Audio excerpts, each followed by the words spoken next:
Tubig. Isang mahalagang buhay at yaman ang bumabalot sa higit sa 70% ng kalupaan sa ating planeta. Ngunit 0.3% lamang nito ang maaaring magamit ng tao. Sa bayan ng Catarman, kung saan matatagpuan ang mga barangay ng Pulangi, Cervantes, Hinatad at Tinuwaran, ang kakulangan sa tubig ang pangunahing suliraning kinakaharap ng mga tao. Sadto sa wala pa talaga gud gripo ini na nga project arayo talaga amon ginalugan ngani sa Catarman pangani kami nag-alog o kaya man yon nga di nagde-deliver tikang mismo sa Catarman mga kinontainer muna nabalyo nala kami sa ukad kami sa kuan sa salog binubutangan la namon balde didto kami sito nangalog. Dagdag pa rito ang madalas na paghagupit ng bagyo na nagdudulot ng pagbaha at pag-apaw ng kanilang mga balon na nagiging sanhi ng kontaminasyon. Kamay ato mga sakit, ang kamatangan sa kuan, kaya siyempre dili man siya potable na tubig, di ba siya kuan, malimpyo. Maging sa agrikultura, ang kawalan ng tubig ay maaaring magdulot ng kakulangan sa pagkain. May epekto rin ito sa kalusugan ng mga hayop, industriya, produksyon at kabuhayan.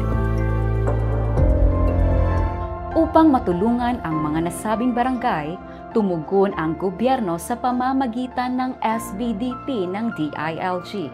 Ang programang ito ay naglalayong mapalaganap ang pag-unlad sa mga komunidad na may problema sa insurhensiya. So, sira mismo nag-decide kung nanoan karag nila nga project. Kung nanoan mas magkakayon long-term impact sa barangay mismo nga. During ugnayan, inigod ang ginawas nga number 1 priority nga karag nila itindog sa kanra sitio nga mao ang water system level 2. So, ini siya nga project is yawn ini siya filtration system, yan siya water treatment process. Ang sulod kasi sa nato filtration tank, yung kit graba, baras, gan si o-ring. So tuloy ito siya na layer. Bago siya makasulod sa atong tangke, nga dako nga storage tank, gin-filter ta muna para maging potable ba siya. Maliban sa proyektong patubig, pinondohan rin ng pamahalaan ang paggawa ng farm-to-market road sa Barangay Tinuwaran at isang silid-aralan sa Barangay Hinatad na sa kasulukuyan ay nagbibigay ginhawa sa mga tao. Sa ngayon ay nasa pangangalaga na ng barangay ang mga nasabing proyekto kung saan parte ang mamamayan sa mga hakbang upang panatilihing maayos ang mga ito.